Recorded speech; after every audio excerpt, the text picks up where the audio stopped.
Hello everyone, my name is Dimitar Petrov and I'm a front-end developer at Bullcode, and today I'd like to present an overview of React and its basic features. The contents of this presentation are relevant for React up to version 17, and this presentation is most suited for developers who have same experience with JavaScript frameworks or other programming languages and are just starting out with React. Now, let's begin first with understanding what React is. Based on the official documentation's definition, React is a declarative, efficient, and flexible JavaScript library for building composable user interfaces.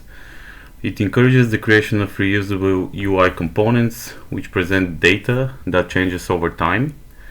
There are several important points that we can touch upon in the following slides.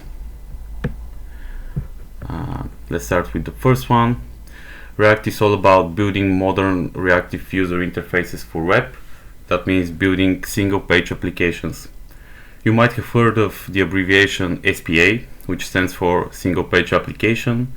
This means that instead of the old traditional approach where each page is loaded by client, making requests to server, and the server returning the loaded page, here everything is connected to the UI. Everything connected to the UI happens in the client side with JavaScript. But why React instead of just using pure JavaScript? Let's look at an example of how we can build an app that we have to list cards, and we can delete a to-do list with a dialog that prompts us to confirm deletion. We'll compare the solution in pure JavaScript and using React. In the example on the left, using JavaScript, we see the imperative solution where we build our app step by step, needing to specify every single step. For example, create button, attach event listener to this button, and so on and so forth. The declarative programming approach, on the other hand, is a way of writing code which hides the actual implementation using abstractions. You use React elements to tell React which functions to invoke when rendering each component, but the library then decides when to invoke them. That makes the rendering of components declarative. Now that we have created our component once in React, we can reuse it elsewhere in the app with just a single line of code. And in the example presented here, we can create multiple to-do cards components completely seamlessly. Now let's look into some of the most commonly used features in React. In order to construct the UI in React, we use functional components. Components let us split the UI into independent, reusable pieces and think about each piece in isolation. A functional component is just a plain JavaScript function that accepts props as an argument and returns a React element. We write components using extension of JavaScript, which we call JSX. JSX allows us to incorporate JavaScript expressions into HTML. Expressions are basically just JavaScript code that returns a value. Components in React can be nested into other components, and the components tree in React starts with an app component as a main parent, which nests other components as children. React hooks are functions that lets us hook into React state and lifecycle features from function components. With hooks, you can extract stateful logic from components so it can be tested independently and reused. Hooks allows us to reuse stateful logic without changing component hierarchy, and this makes it easy to share hooks among many components or with the community. There are some rules also to follow when using hooks. Hooks only run in scope of components. And they're always called on in the top level of React function, and all hooks start with the use word. So we're going to look into some of the hooks here that are presented: useState, useContext, useEffect, and useRef. Let's start with one of the most commonly used one, which is the useState. useState is a hook that allows us to have state variables in functional components.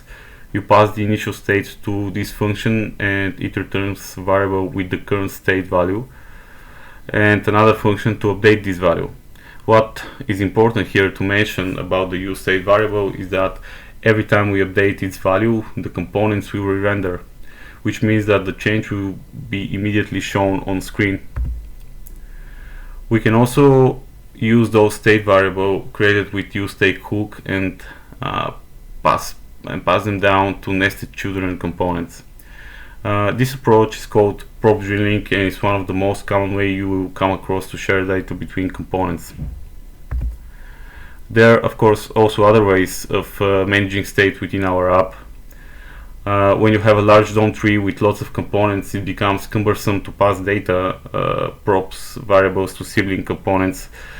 Using context still allows us to store data in a single location, but it doesn't require us to pass the data through a bunch of components that don't need it. Of course, there is a downside to this because this means that components become less reusable. There are also other methods we can use, for example, third-party libraries. One of them I can mention here is Redux. Redux allows us to manage app state in a single place and keep changes in our app more predictable and traceable. It makes occurring changes in the app easier to figure out, but unfortunately all of these benefits come with specific constraints and trade-offs. Frequently developers feel using Redux adds up some boilerplate code, making little things seemingly overwhelming. However, depends solely on app's architectural decision. Let's talk about the useEffect hook. The useEffect hook lets us perform side effects in function components. Data fetching, setting up a subscription, and manually changing the DOM in React components are all examples of such side effects. Whatever or not you're used to calling these operations, so you can call these operations just side effects. In React we have something called the React components lifecycle, which is a collection of React component stages, lifecycle stages. With useEffect hook we can execute code for each of those lifecycle stages. So let's look into some of them. So the initialization and the mounting, this is the first stage of React components lifecycle, where the component is created and inserted into the DOM tree. Updation can happen when a state variable is updated, and unmounting is when the component is removed from the DOM.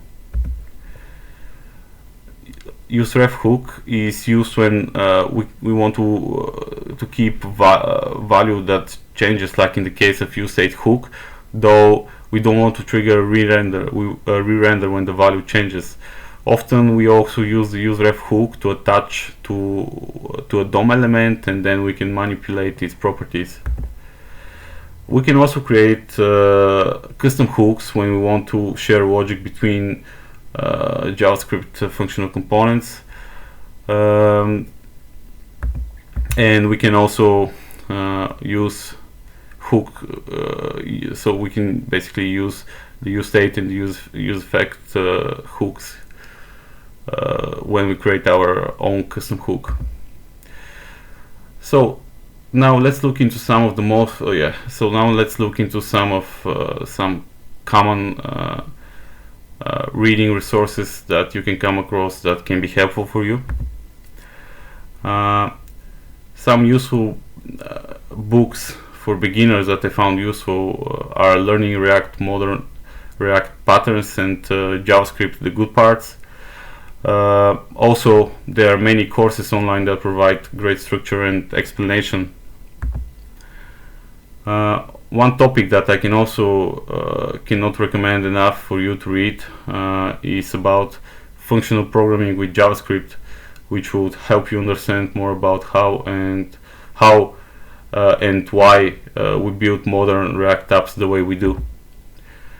Thank you for the attention. I hope that this presentation will prove useful to you. If you have any questions, we will be happy to answer them in the comment section of this video. Goodbye.